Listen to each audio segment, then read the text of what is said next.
कि कश्मीर में, India side Kashmir में हिंदू आ रहे हैं और हिंदू आके अपने घर जी बना जी रहे हैं और मुसलमानों की आबादी को कम अब कर मैं रहे हैं, आपको अपनी आंसर आबादी देती को हूँ ज्यादा कर रहे जी। हैं। तो अब मैं आपको इजी एग्जांपल देती हूँ। आपने किसी रोक टोक, सिर्फ पाकिस्तान वालों को वीजा नहीं मिलता, लेकिन यहाँ पे ऐसे कोई, आपको तो पता अब G20 भी होने वाला है, क्या हाँ, आपको नहीं बिल्कुल लगता कि उसमें बिल्कुल। जब एम्बेसडर्स, इससे पहले भी कितने डेलीगेट्स आकर गए हैं? साल पहले क्या 8 लाख फोर्स थी वहां पे, इंडियन आर्मी? देखिए मुझे गिनती तो नहीं पता, लेकिन मुझे इतना पता है एग्जैक्ट तो कि नहीं, मतलब जो हमें बताया जाता है 8 लाख, हाँ, 9 लाख, 7 लाख, 10 जी हाँ। लाख और ऐसी ये थी। मैं ये आपको खुल के बोलती हूँ कि एज अ कश्मीरी ये चीज मुझे भी नहीं पसंद आती थी। नहीं मुझे लेकिन ऐसा फोर्सेस से कोई कंप्लेंट नहीं थी। जाना, जी, लेकिन ऐसा मुझे था, फोर्सेस से कोई कंप्लेंट।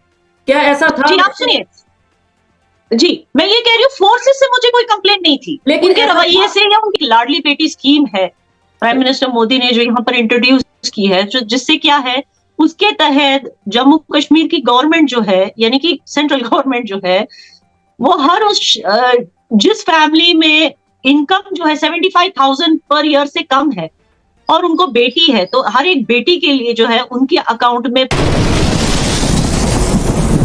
जी तो दोस्तों, मैं हूं सुहेब चौधरी और आप देख रहे हैं मेरा और आपका YouTube channel real entertainment TV. आज की वीडियो स्पेशल होने वाली है, थोड़ी हट के होने वाली है। इंडिया और पाकिस्तान के दरमियान 75 साल से जो मेजर इशू रहा है, कश्मीर का इशू रहा है, और आज हम उसी इशू को डिस्कस करेंगे, लेकिन एक अलग अंदाज में, एक नए अंदाज में इस कश्मीर के इशू को डिस्कस करेंगे। और डिस्कशन के लिए हमारे साथ मौजूद हैं याना मीर, जो कि जम्मू एंड कश्मीर से, इंडिया साइड कश्मीर से बिलोंग करती हैं और सोशल मीडिया एक्टिविस्ट भी हैं। काफी चैनल्स पे आपने शायद इनको देखा भी होगा, जो डेवलपमेंट की बात करती हैं, कभी वहां के इंफ्रास्ट्रक्चर की बात करती हैं, कभी वहां की जो ग्रोथ है उस हवाले से बात करती हैं। लेकिन आज हम उनसे बात करेंगे थोड़ा अलग एंगल से, थोड़ा Pakistan side Kashmir, India side Kashmir और रिलेशंस के हवाले से, फ्यूचर के हवाले से हम डिस्कशन करेंगे। जी याना, कैसी हैं आप? अस्सलाम वालेकुम Suhaib, I am fine, thank you so much. आप सुनाएं, आप कैसे हैं? अल्हम्दुलिल्लाह, मैं भी फाइन। आप अपना इंट्रोडक्शन अगर देखने वालों को करवाना चाहें। यूजुअली जो है, जब आपकी यहाँ से जब यूट्यूबर्स मेरा इंटरव्यू करते तो वो यूजुअली यही कहते हैं कि याना जी को किसी की तारीफ की, किसी तारुफ की जरूरत नहीं है। तो आई एम श्योर कि आपके व्यूअर्स शायद मुझे जानते होंगे। So I am a journalist and I live in Kashmir, Indian side of Kashmir. And मेरा काम यही होता है कि अपने कश्मीर से जितनी हो सके उतनी पॉजिटिव स्टोरीज मैं दुनिया तक लाऊं। बिल्कुल क्योंकि और इसमें ज्यादातर दिलचस्पी होती है आप ही के साइड के लोगों की, ठीक है। क्योंकि वो देखना चाहते हैं ना हर बार के कश्मीर में क्या डेवलपमेंट्स हो रही है, क्या नहीं हो रही है, यहाँ पर कौन से जुल्म हो रहे हैं या नहीं हो रहे हैं, तो वो सारी चीजें। तो मैं पूरी कोशिश करती हूँ कि यहाँ के जो असली हालात हैं वो लोगों तक लाऊं। जी, जबरदस्त और बहुत अच्छी बात है। मैं ये समझता हूं कि पॉजिटिव जर्नलिज्म होनी चाहिए, पॉजिटिव स्टोरीज जो है वो आगे दुनिया तक पहुंचानी चाहिए। लेकिन मैं जो कुछ सवाल करूंगा उनमें से शायद कुछ सवाल आपको तल्ख लगे, आपको बेहतर लगे आप उनका आंसर करिएगा, ना बेहतर लगे आप ना आंसर करिएगा। पहला सवाल ये है, कहा यह जाता है कि कश्मीर में जो इंडिया साइड कश्मीर है, वहां पे इंडियन जो आर्मी है तकरीबन 8 से 9 लाख, 10 लाख भी कुछ लोग पाकिस्तान साइड पे कहते हैं मेरे। और हाँ, एक चीज मैं क्लियर करूं, जो मेरे क्वेश्चन होंगे ये जस्ट मेरे नहीं, पाकिस्तानी पब्लिक के क्वेश्चन होंगे, इसलिए आप उसको उसी नैरेटिव से देखिएगा, ठीक है? 8 से 9 लाख के करीब, अगर कश्मीर में इतनी डेवलपमेंट हो रही है, इंफ्रास्ट्रक्चर बेहतर है, कश्मीर के लोग बहुत खुश हैं, तो 8-9 लाख के करीब फौज वहां क्या कर रही है? मैं बस पाकिस्तान के लोगों को इतना ही बोलना चाहती हूँ कि आपकी फीलिंग्स की हम कदर करते हैं, हम समझते हैं कि हमारी परवाह है आप सबको, मगर ये मेरी इल्तिजा है आप सबसे कि जो है पुरानी खबरों पर गौर ना करें, जो नई खबरें उन पर गौर करें। और नई खबरों में से एक खबर ये भी है कि यहाँ से आर्मी की तादाद को हर साल कम किया जा रहा है। पिछले 2 सालों से आप देखिए, हर साल धीरे धीरे धीरे जो है आर्मी और सीआरपीएफ दोनों की फोर्स यहाँ से कम की जा रही है। अब ज्यादातर जो आप यहाँ पर फोर्स देखते हैं वो जम्मू कश्मीर पुलिस ही दिखती है। बाकी अब जम्मू कश्मीर पुलिस को तो यहाँ से नहीं निकाल सकते हम। बिल्कुल। रही बात आर्मी की, जी, अब कुछ पिछले साल भी 2022 के खत्म होने तक आर्मी की कई जो है यूनिट्स यहाँ पर बंद हो चुकी हैं ऑलरेडी। तो बहुत सारे जो है वो जा चुके हैं, वो इसलिए जा चुके हैं क्योंकि यहाँ पहले की तरह ना स्टोन पेल्टिंग्स होती हैं, ना उस तरह की ये सारी जो चीजें थी ये एक बहुत बड़ी गलतफहमी है आपके साइड के लोगों को। उनको लगता है कि यहाँ पे हर कोई जो रहता है, हर कश्मीर का हर एक बाशिंदा जो है वो आजादी चाहता था भारत से। ऐसा नहीं है। सच्चाई ये है कि कुछ सियासी ग्रीडी सियासी लीडर्स जो होते हैं ना, वो करते थे काम पाकिस्तान और इंडिया दोनों को, इंडियन एजेंसीज को भी और पाकिस्तान के लोगों को भी, दोनों को गुमराह करके रखा था। ठीक है, अच्छा, सॉरी, हमें पैसे दे दो। जी जी जी, सॉरी, मैं आपकी बात के साथ बात को मिलाऊंगा क्योंकि कुछ बातें ऐसी होती हैं फिर वो टाइम के साथ माइंड से स्किप होंगी। आपने ये बोला कि ऐसा नहीं है कि सभी लोग आजादी चाहते थे भारत से, इसका मतलब है कुछ लोग चाहते भी थे आजादी। ये कितने लोग थे? अगर आप समुद्र में से चार मछलियों को निकाल के बोलेंगे कि उनको समंदर के बाहर रहना है, डज दैट मीन कि पूरा समंदर उनका हो गया? मैं यही कह रही हूँ कि कुछ एक, अब जैसे आपने देखा होगा जब यासीन मलिक जेल में है, ठीक है ना, कुछ एक बार ही एहतजाज हुआ होगा उनके नाम से। ठीक है, हम, मैं इंडियन कश्मीर की बात करूं, एक बार कुल मिला के वो जितने टाइम से जेल में, कुल मिला के एक बार एहतजाज हुआ है। वो भी कहाँ हुआ? सिर्फ उनके इलाके में जहां वो रहा करते थे, मायसुमा इलाके में। उनके चार कुछ रिश्तेदार मिलकर, कुछ ग्रुप मिलकर वो आए थे बाहर। बाकी कश्मीर से आपने किसी को भी देखा उनके लिए एहतजाज करते हुए कि उनको जेल से निकालो? ठीक है, चलिए उनको छोड़िए। जब 2019 में जब एब्रोगेशन हुआ था, है ना, आर्टिकल 370 का, तब कुछ सियासी लीडर्स को डिटेंशन में रखा था, जेल में नहीं रखा था, 5 स्टार होटल में डिटेंशन में रखा था, ठीक है ना, सिक्योरिटी रीजंस के लिए, कुछ टाइम के लिए, हमेशा के लिए नहीं। आज वो सारे बाहर हैं। मैं बता रही हूँ जब उनको डिटेंशन में रखा था 5 स्टार में, खबरें तो यही उड़ रही थी ना कि भाई इनको जेल में डाला है। आप बताइए इन सियासी लीडरों के लिए कौन एहतजाज करने के लिए बाहर आया? बिल्कुल, ये कोई नहीं आया। तो कहने का मतलब ये है कि जो यहाँ पर फसाद किया करते थे उन पर शिकंजा कस लिया गवर्नमेंट ने, ताकि पाकिस्तान की आवाम और भारत की आवाम और दुनिया की आवाम गुमराह होना बंद हो जाए, क्योंकि ये कुछ ही चंद लोग थे जो इस तरह के फसाद यहाँ क्रिएट करते थे। जी एग्जैक्टली, देखिए इस बात से मैं एग्री करता हूं कि कहीं पर भी कोई ना कोई इश्यू होता है तो बात बनती है। ये बात याना आपको भी एक्सेप्ट करने की जरूरत है, पूरी दुनिया इस चीज को मानती है। हम बहुत भी कह लें कि सब पीस है, सब अच्छा है, ऐसा नहीं, कुछ होता है तो ही बात बनती है। लेकिन वो कुछ की मिकदार, क्वांटिटी कितनी है, ये याना ने बताया कि वो चंद मछलियां या जो भी उन्होंने वहां पे ऑब्जर्व किया एज ए जर्नलिस्ट, वो उन्होंने बताया। याना मुझे ये बताएं, आपने बोला 2 साल पहले फोर्स थी, वो 2 साल पहले क्या 8 लाख फोर्स थी वहां पे, इंडियन आर्मी? देखिए मुझे गिनती तो नहीं पता, लेकिन मुझे इतना पता है कि मतलब जो हमें बताया जाता है 8 लाख, 9 लाख, 7 लाख, 10 लाख। और मैं ये आपको खुल के बोलती हूँ कि एज अ कश्मीरी ये चीज मुझे भी नहीं पसंद आती थी। मुझे फोर्सेस से कोई कंप्लेंट नहीं थी। मुझे फोर्सेस से कोई कंप्लेंट, क्या ऐसा था? जी आप सुनिए, जी मैं ये कह रही हूँ फोर्सेस से मुझे कोई कंप्लेंट नहीं थी, लेकिन उनके रवैये से या उनकी किसी भी चीज। लेकिन मैं ये सोचती थी कि अब मुंबई में तो नहीं दिखते ना फोर्सेस, सिटी में फोर्सेस होना चाहिए बॉर्डर पे, ये सिटी में क्या कर रहे हैं? लेकिन ट्रस्ट इश्यूज थे 2019 से पहले, फोर्सेस को हम पर ट्रस्ट इश्यूज थे, हमको फोर्सेस पर ट्रस्ट इश्यू थी, ये बात सच है। लेकिन 2019 के बाद जब उन दहशतगर्द जो यहाँ पर फैलाते थे, जब उन पर शिकंजा कस लिया गया, तो फिर फोर्सेस को लगा कि यहाँ के लोग तो अच्छे हैं, इनको तो कोई प्रॉब्लम ही नहीं इंडिया से, और यहाँ के लोगों को लगा कि फोर्सेस तो अच्छी है, हमें तो ऐसे ही गुमराह किया जाता था फोर्सेस के अगेंस्ट। तो ये वाली चीज होने लगी है 2019 के बाद। जी इसका मतलब यह है कि 2019 से पहले कुछ ना कुछ इश्यूज थे इंडियन फोर्स और कश्मीर के लोगों के दरमियान, मिसअंडरस्टैंडिंग्स थी। ये मतलब वो मिसअंडरस्टैंडिंग कुछ लोग क्रिएट करते थे, जिन पे भरोसा करती थी कश्मीर की आवाम, जिनको हम अपने लीडर मानते थे या रिलीजियस लीडर या कुछ भी कह लें आप, वो हमें गुमराह करते थे। वो लीडर, उनकी दुकान बंद कर दी गई। एक चीज मैं और ऐड करना चाहता हूँ, वो लीडर जो हमें यहाँ पे बताते हैं, चाहे पाकिस्तान साइड कश्मीर हो या इंडिया साइड कश्मीर हो, कुछ लीडर्स हैं, मैं सबकी बात नहीं कर रहा, वो हमें ये बताते हैं कि आप ऐसा करोगे जन्नत मिलेगी, आपके बच्चे जन्नत में जाएंगे, आप खुद जन्नत में जाएंगे। और खुद उनके बच्चे एजुकेशन के लिए अब्रॉड जाते हैं, कहीं यूके में पढ़ते नजर आ रहे हैं, कभी यूएस में पढ़ते नजर आ रहे हैं, और ये दोनों साइड पे आता है। मुझे आदत है, शुरू से सच बोलता हूँ, किसी को कड़वा लगे तो वो उसकी मर्जी है। आप इससे क्या कहना चाहेंगे इसके ऊपर?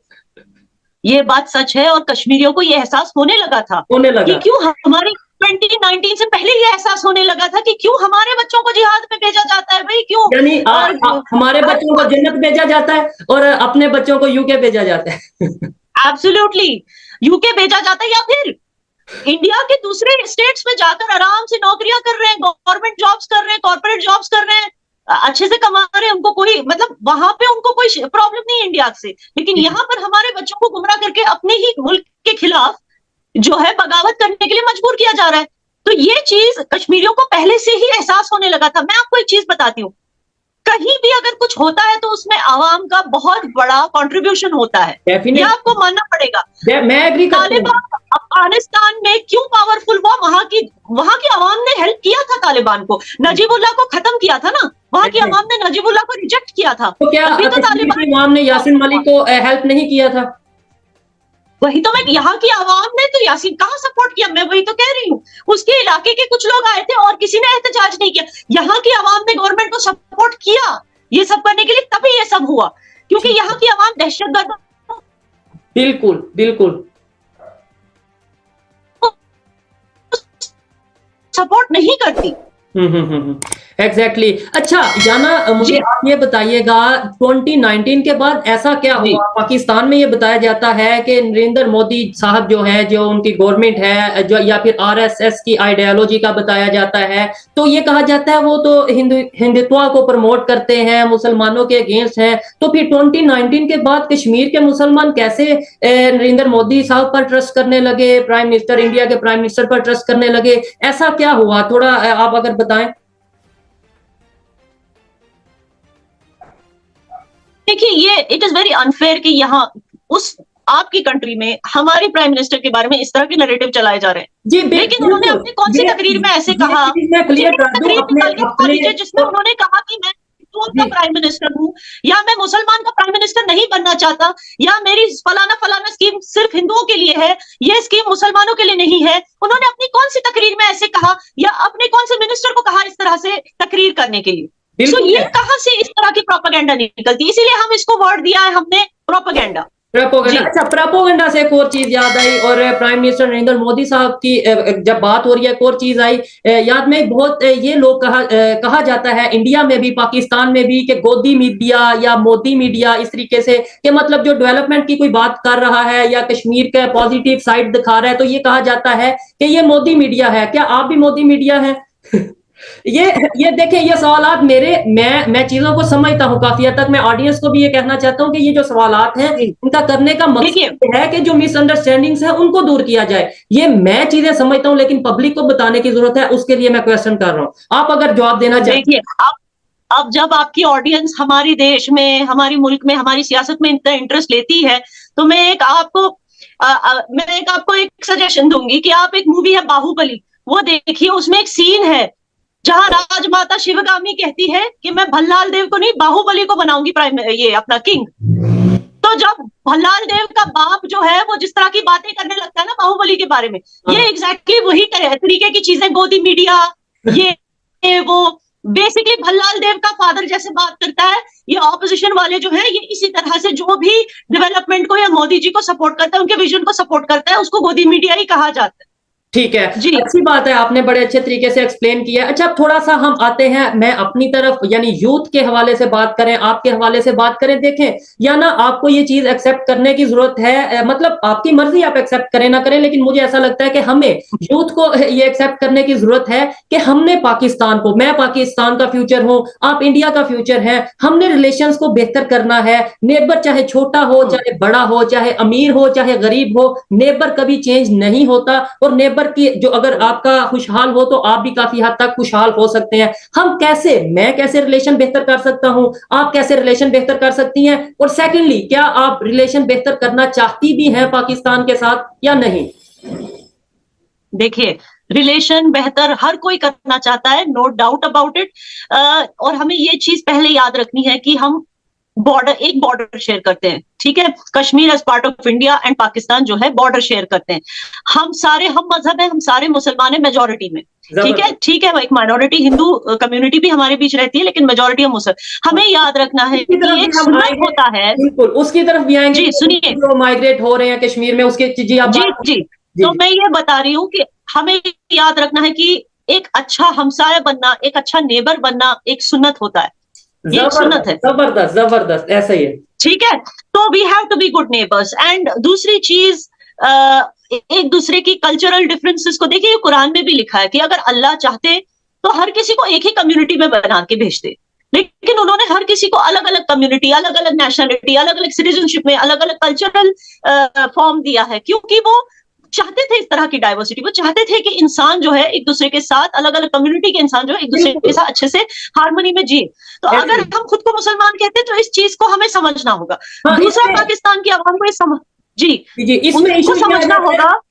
इसमें इशू ये आ जाता है कि इस्लाम के हवाले से बात करें तो हमें कुछ मौलवी हजरात, मुल्ला हजरात वही इस्लाम बताते हैं कि जो उनकी मर्जी का होता है, जैसा वो चाहते हैं, जबकि 95% जो इस्लाम है जो कि हमें बताया नहीं जा रहा। क्या इस्लाम पीस का दर्स नहीं देता? क्या इस्लाम अपने नॉन मुस्लिम या जितने भी लोग हैं इंसानियत को प्रमोट करने की बात नहीं करता? क्या इस्लाम ये नहीं कहता कि आप किसी हिंदू के साथ भी बिजनेस करो, आप अपने किसी भी, और इवन किसी के मजहब को गलत ना बोलो? ये इस्लाम हमें नहीं कहता।